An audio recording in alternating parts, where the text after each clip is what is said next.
Di sini saya akan membahas tentang filsafat pendidikan menurut Ibnu Khaldun, yang mana itu merupakan sebuah warisan intelektual. Dengan dosen pengampu, Ibu Dewi Sartika S.Phil I.M.Pdi. Mari kita mengenal sang cendekiawan Muslim. Beliau memiliki nama lengkap Abdurrahman bin Muhammad bin Khaldun Al-Hadrami Al-Tunisi. Beliau lahir pada tanggal 27 Mei tahun 1332 Masehi atau bertepatan pada bulan Ramadan tahun 732 Hijriah, dan beliau wafat di Kairo tanggal 19 Maret 1406 Masehi atau bertepatan pada tanggal 25 Ramadan tahun 804 Hijriah. Beliau memiliki julukan dan juga peran sebagai bapak sosiologi, sejarawan yang menjadi pemikir politik dan juga pendidikan. Beliau memiliki konteks hidup, yakni mengalami pergulatan politik, administrasi negara, dan juga pengembaraan ilmiah tentang pengalaman yang membentuk perspektif historis dan juga sosialnya. Beliau memiliki karya agung yakni Al-Muqaddimah, yakni sebagai pengantar komprehensif untuk sejarah, sosiologi, ekonomi, politik, dan ilmu pengetahuan. Yang mana hal ini berpijak pada observasi, empiris, dan juga rasionalisme. Yang kedua ada proporsi pendidikan. Sekitar sepertiga pembahasannya yakni berkaitan langsung dengan pendidikan dan juga proses dari transmisi ilmu dan juga karakter dalam pembangunan masyarakat. Signifikasinya menjadi rujukan yakni lintas disiplin, yang mana pendidikan dilihat sebagai faktor struktural dalam lahirnya dan runtuhnya peradaban. Yang selanjutnya ada konsep pendidikan menurut Ibnu Khaldun.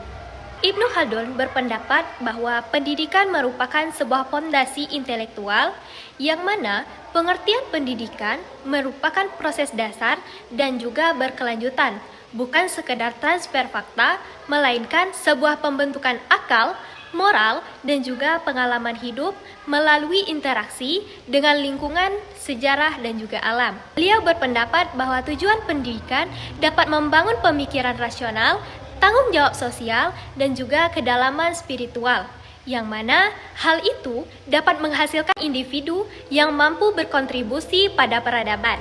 Sehingga klasifikasi ilmu-ilmu akli, rasional seperti logika, filsafat, dan ilmu-ilmu nakli seperti wahyu atau syariat, yang mana keduanya itu saling melengkapi. Pendidikan ideal dapat mengintegrasikan aspek rasio dan juga wahyu. Untuk selanjutnya ada metode pengajaran yang humanis dan juga efektif. Yang pertama, Ibnu Khaldun menolak hafalan secara murni, karena beliau berpendapat bahwa hafalan tanpa pemahaman dianggap tidak dapat efektif, karena ilmu itu harus dimaknai dan juga diterapkan secara langsung. Yang kedua, ada pendekatan secara bertahap, yang mana pembelajaran ini dikhususkan dari aspek yang umum ke aspek yang khusus, melalui dengan gambaran yang besar lalu turun ke detail untuk membangun kerangka konseptual. Dan yang ketiga ialah teori politik. Teori politik ini menekankan pada praktik, pengalaman empiris, dan juga penerapan nyata untuk memastikan keterampilan dan juga kebijaksanaan. Aspek yang keempat ialah aspek perkembangan, pertimbangan usia, kesiapan psikis dan fisik, dan juga pengulangan yang struktur, serta keteladanan guru, dialog, dan juga kajian yang kritis. Dan yang kelima ialah relevansi pemikiran Ibnu Khaldun di era modern. Integrasi agama dan rasio menuntut kurikulum yang seimbang antara nilai-nilai moral dan juga metodologi ilmiah, sehingga pendidikan itu dapat dijadikan sebagai alat keadilan sosial yang dapat membentuk warga yang beretika dan juga peduli tentang kemaslahatan umum. Selanjutnya ada peradaban dan juga institusi. Pendidikan berperan dalam stabilitas dan juga perkembangan negara serta budaya. Dan juga selanjutnya ada pendidikan awal. Pendidikan awal merupakan investasi kritis yang dapat membangun karakter sosial yang dimulai dari usia dini. Jadi kesimpulannya, Ibnu Khaldun ini menawarkan kerangka dalam pendidikan yang mana kerangkanya ini ialah humanistik, kontekstual, dan juga tergabung dengan analisis sosial historis.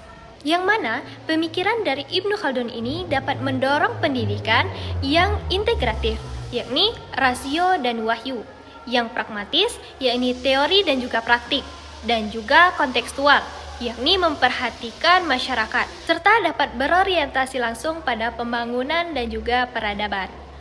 Mungkin sekian dari materi saya tutup dengan wassalamualaikum warahmatullahi wabarakatuh.